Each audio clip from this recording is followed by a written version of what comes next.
Okay, welcome. We are going to be talking to one of our Black Authors Festival at Sag Harbor honorees. I have the distinct pleasure to interview Miss Vivian L. King. Oh, and I forgot to mention, my name is Verdel Jones, and I'm one of the co-founders for the Black Authors Festival at Sag Harbor. And this is our inaugural event, and we are very excited to bring this event to you. And not only that, we're excited to honor some extraordinary individuals that have excelled professionally and have excelled in their humanitarian and excelled in what they do for their community, and they are just prospering, and there's true examples of excellence. So let's get right into it. Before I bring Vivian on, I want to tell you a little bit about her. She's a dynamic communications leader. She has an extensive career in broadcast journalism, public relations, community relations. She is an author, she's a speaker, a moderator. She's a professionally trained voice actor, and she's also the founder and principal of Vivian L. King Connections, LLC, where she provides personalized consulting to individuals looking to find their voice in media in the community through workshops and forums that improve their lives. And before founding her business, she served as the vice president of community relations for the largest healthcare system in Wisconsin, where she oversaw community sponsorships and caregiver engagement.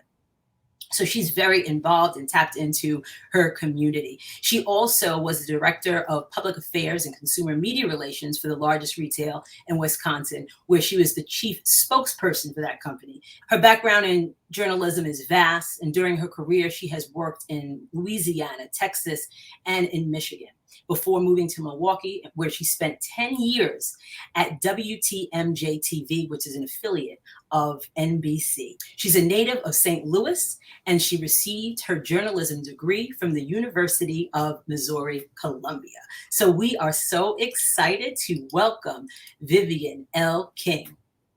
Verdel, thank you so much. You should introduce me every day. That makes me feel good. Thank you for that. Isn't that amazing? Like, you know what? You don't realize how much you actually do. Exactly. Yeah. So, and I want to thank you for all that you do. We are so pleased and happy to honor you. And I am very excited to interview, to get to know a little bit more about you, and to have all those that are watching to get to know a little bit more about you as well. So you have had a stellar career in communications. What made you decide to get into that particular field? Well, I grew up in St. Louis, and my dad was an educator, and he always said, your job is school. And so get as many credits as you can in various things. And so I took a lot of science, math, English. I took everything. My dad was a high school principal as well. And so everybody in my classes wanted to be an engineer. And so at first I wanted to be an engineer. And so I went to the University of Missouri for a summer program for sophomores at the time. And I spent 2 weeks in the engineering school.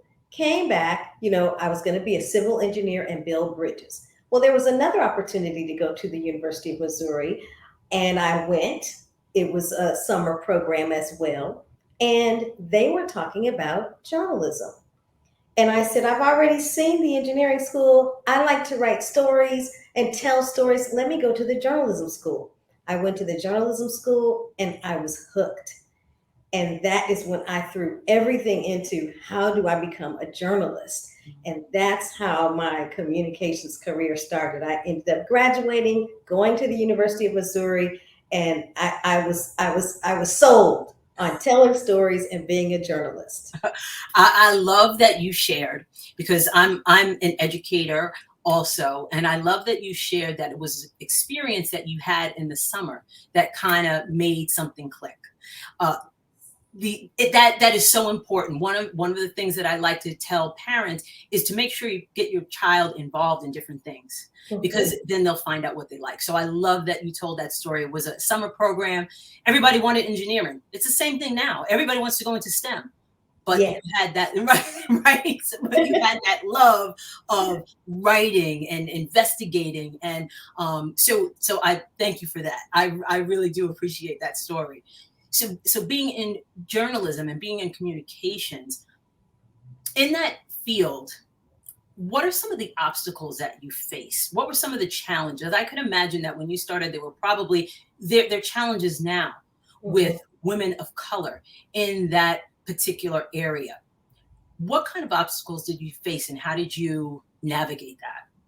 Well, one thing that I credit my parents with is exposing me to so many different things so that I could see what was out there and what was possible. And they basically said you can do anything you want if you put your mind to it, right? Of course, you got to study, that sort of thing. So one of the things, once I got my first job in a small town in Louisiana, Alexandria, Louisiana, at the time I graduated, it was Market 163. So there are about 312 markets in the city, in the country, I mean. And so 163 is a small market. For instance, New York is number one, LA is two, Chicago's three. So you see, going to 163 is small. So I go there and I have a higher pitched voice. And one of my um, professors told me, "Oh, you probably shouldn't go into broadcast because your voice is too high." And that just devastated me. This was before I even got out of college. Then when I went to Alexandria, I pushed through. My parents were like, "You can do it. If you want to do this, put your mind to it and do it." And so I got my first job in Alexandria, Louisiana. A professor that I thought did not like me, who I thought was mean, recommended me for the position. I found that out much later. So there's a lesson into, make sure you carry yourself in a certain way because you never know who's going to speak up for you and advocate for you. So I go to my first job, and one of the assignment editors, who had been in the market for a long time, actually kind of grew up in Alexandria and worked different places, but came back. She said, "Oh, your voice is kind of high. You're probably not going to break the top 50 market."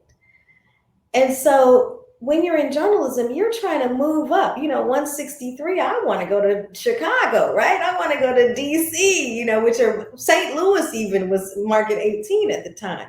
And I thought, I put so much time and effort into this, and of course I talked to my parents, I talked to my friends, and they were like, you just keep moving.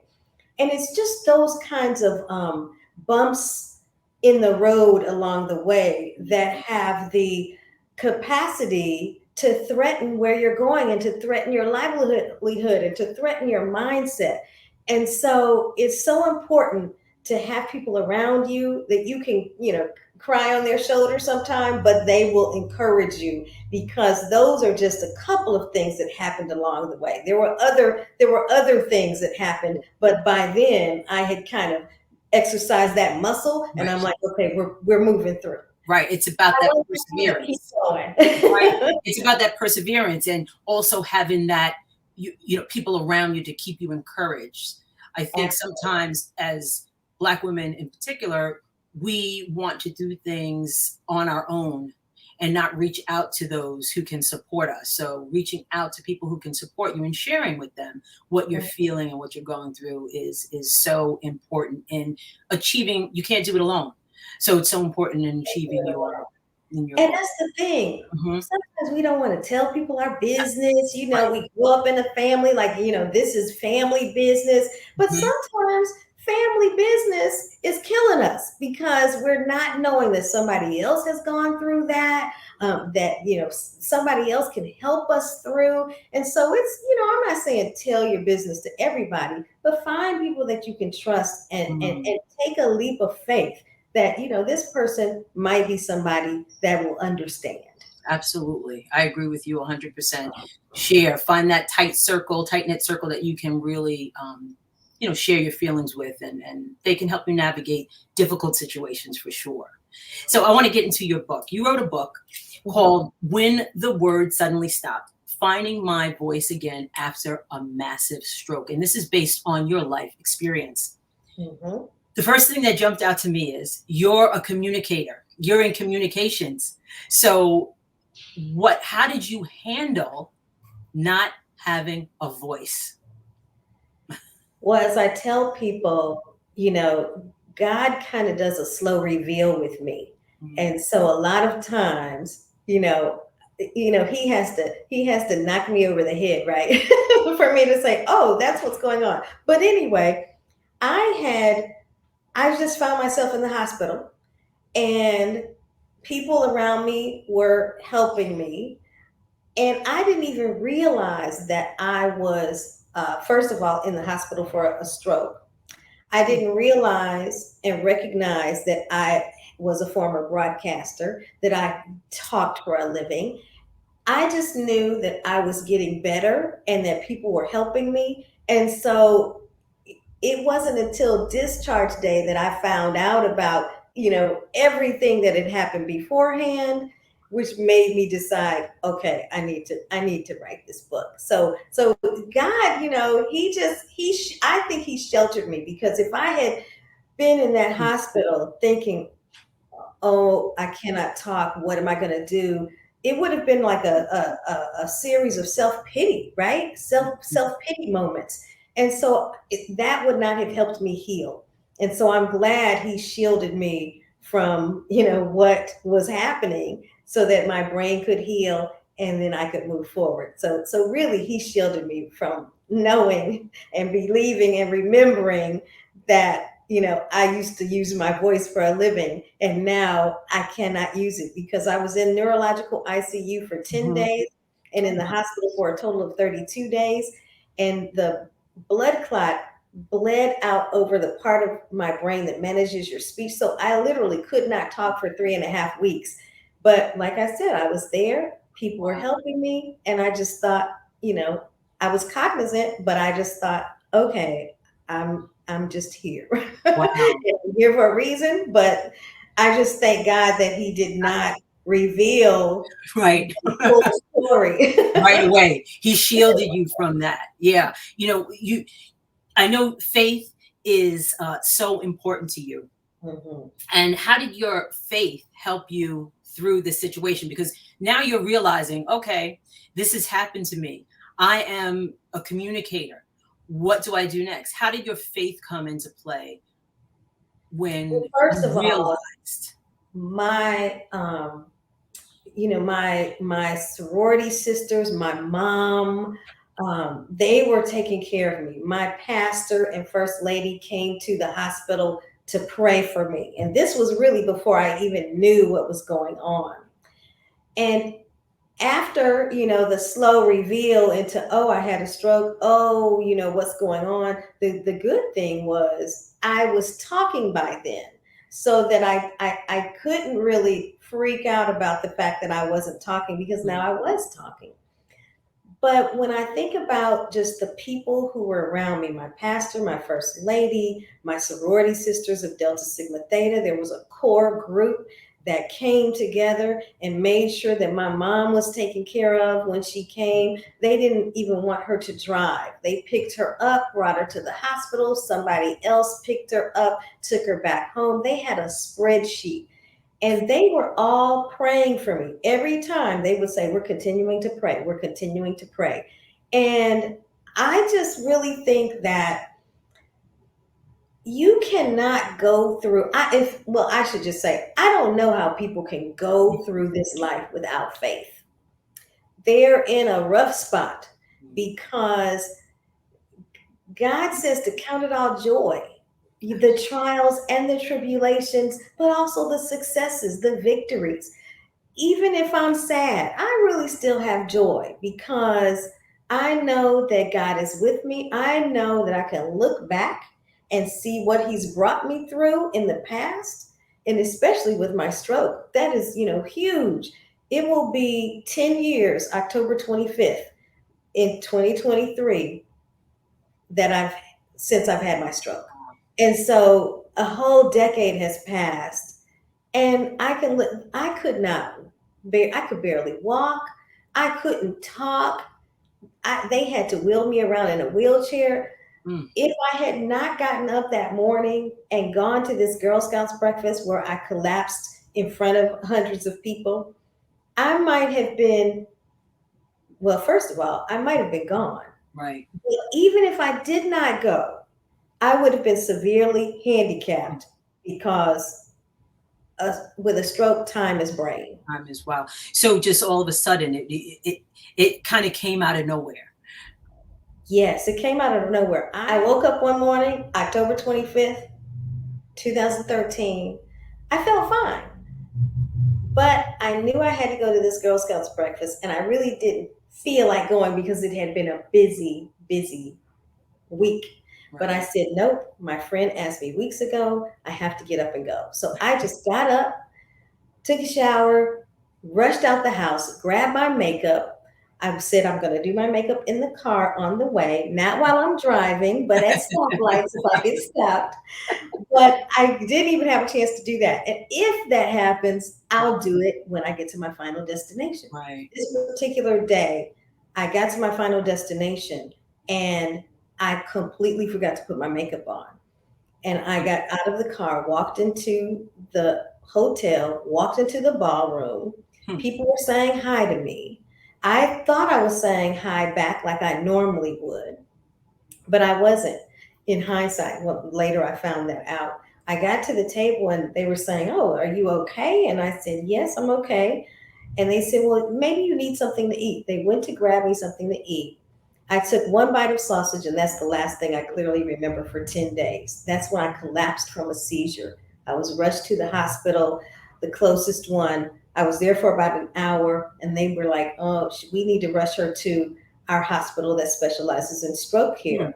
And so that's where I've spent 10 days in neurological ICU and then again 32 days in the hospital. If I had not gotten up Mm, and gone to that Girl Scouts breakfast, I would have been in my mhm. condo unit.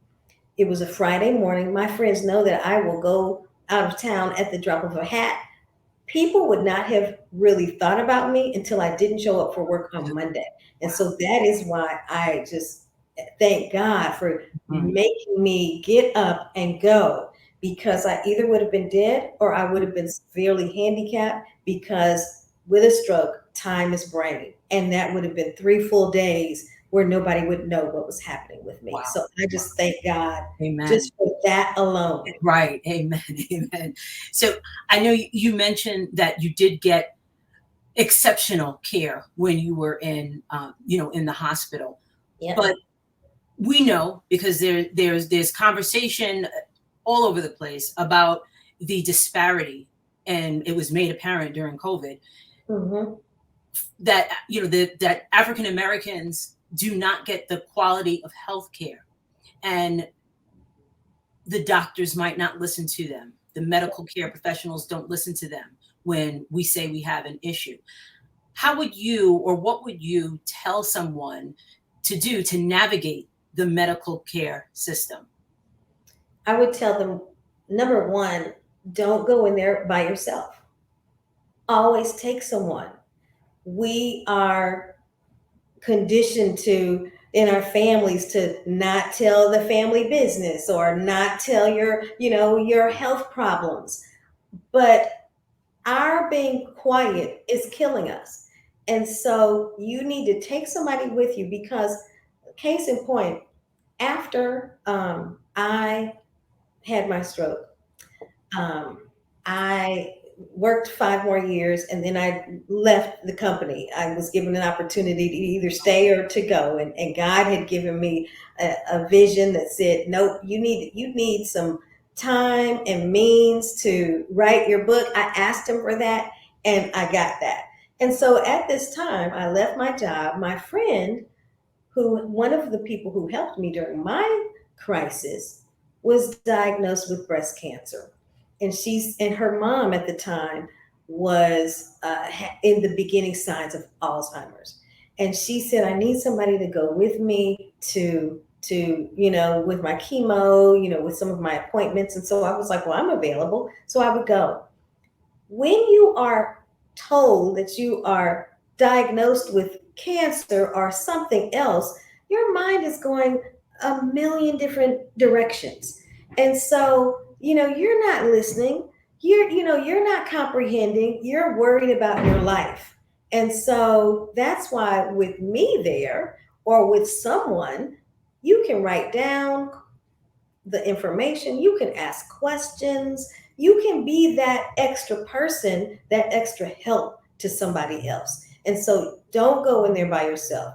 And then always make sure, you have people around you, because we had people in and out, my core circle in and out, checking Right. on me, asking the doctors questions, making sure that they knew that she had somebody, that I had somebody, around me that Mhm. cared. That's right. And so that's why it's just so important, to make sure that you are a united front with your care circle and with your doctors, because we know our bodies better than anybody else. We know Mhm. when something is kind of odd or when Off. something is off. And so we need to be a conscious Mm. provider, a conscious provider of information. And we need to ask questions. We need to not be afraid to ask questions. And we need to have people with us who may think of something that we may not think of. And so we have to be partners with our doctors. And we should not think that they are, the almighty, right? Because they are human beings as well. They have training in medicine, but it's the practice of medicine. And so they're practicing on a lot of things. They may try this out, right? And I Right. can kind of joke, but it is really true. They're like, Right. oh, well, you're having these symptoms, maybe you should do Yeah. this. It's so They're true. trying different things out. It's, So you it's have to be a part of it. and an advocate. So we are, of course, we're running short on time, but I want to make sure that in your book you outline some of the things that we're talking about. So when people, pick up your book, when the words suddenly stop, finding my voice again after a massive stroke, what do you hope that they get out of it? I have a whole process that I learned and that I now call the 3 Ps. Make sure you have a posse, which we've been talking about, people around you to advocate for you. Make sure you're persistent. You have to do some work as well. So in my therapy, I had to push through. I had to be the one to help myself as well. And then we talked about faith, P, prayer. Prayers, the prayers of the righteous availeth much. So pray, pray, pray in all things. So the 3 Ps will get you through not only a health scare, but any challenge that you find yourself facing in life. Awesome, awesome. Thank you for that. It's when someone goes through a health crisis, I think your book will really outline the things that they need to take into consideration and to think about. So thank you for that. And we are so pleased that you were able to make it through, and you had your faith and your family and your friends to really lift you up and to support you. So how can people get your book, and how can they stay in contact with you? They can go to vivianlking.com, and my information for my book is on there. And also, you can send me a private note if you need to, but you'll see links to where you can purchase my book, but they can be purchased where books are sold. But I provide the links on my website, vivianlking.com. And then you can also send me a message. So go there and you will be connected to me. So what's next for Vivian L. King, the Woman King? It's interesting because the stroke kind of got in the way a little bit, right? I wrote the book because the cause of my stroke was birth control pills over the age of 40, and I felt that half the women knew and half the women didn't. There was such a wide disparity that I need to write this book. Wow. But I had an idea years ago to write a musical. Now, am I a musician? No. I took 5 years of piano lessons, so I have an appreciation. I don't have the gift, but I can read music, and at least I did for 5 years. But I loved musicals, and I still love them. And I had this idea for a musical one day because I was at this Jazz in the Park in Milwaukee, and someone said to me, "Oh, you're the woman on TV." And I said, "Well, I'm a woman on TV." And the person said, "Oh, okay. Well, you look 500 pounds on TV." And I said, "Oh, you must have me mixed up with someone." My friend and I left the park and we're walking back to our car. And I said, "People are so rude. I need to write a musical about it." And so I said, "I'm going to do that." I said, "How can I?" My friend of mine said, "Do you want to make money?" And I said, I "That love would be that. nice." And so he gave me a great I idea, love which that. I think is wonderful, because he said, "Write a children's book," because my main character of my musical is a little girl. And Mm, who needs manners?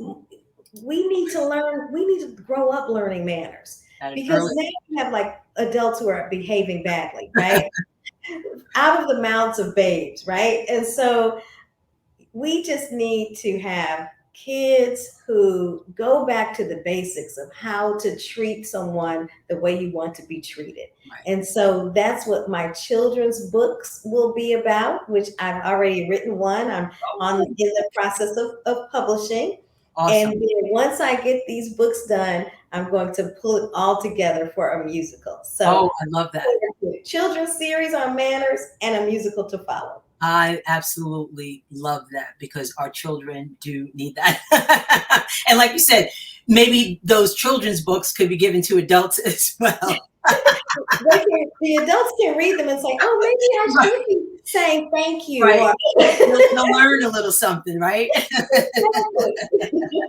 So, Vivian, I want to thank you so, so much for having this conversation, having this dialogue, sharing a little bit about yourself, and sharing your book, which is basically yourself and what you went through. We are honoring you because you are a warrior, you are a fighter, and in the image of our ancestors who are warriors and fighters, the woman king. That's who you are, and we want to say thank you. And again, thank you for being an honoree. It is definitely a pleasure. Well, I was stunned when I learned about this. And I thought, do I deserve an award in my name? But then I said, you know what? If someone wants to recognize you, I have nothing to do with that. And so I should just be polite and say thank you. Like I'm going to tell these children in my so I was stunned, but I'm really appreciative, especially when I met some of the other honorees. I feel very, very privileged and honored, and I just thank you for even plucking me out of the sky and recognizing some of the things that I did. And I just hope I can be an inspiration to others in some way. Yes. Well, you are so welcome. It is well deserved, and it has been a pleasure. Thank you. Thank you. On behalf of the Black Authors Festival at Sag Harbor, we would like to honor Vivian L. King. And the award says, the Vivian L. King Woman King Award, presented to Vivian L. King. Like a circle, the pursuit of preeminence has no end. We pay homage to your commitment to excellence. Thank you so much. And we are so delighted to give you this award on behalf of the Black Authors Festival.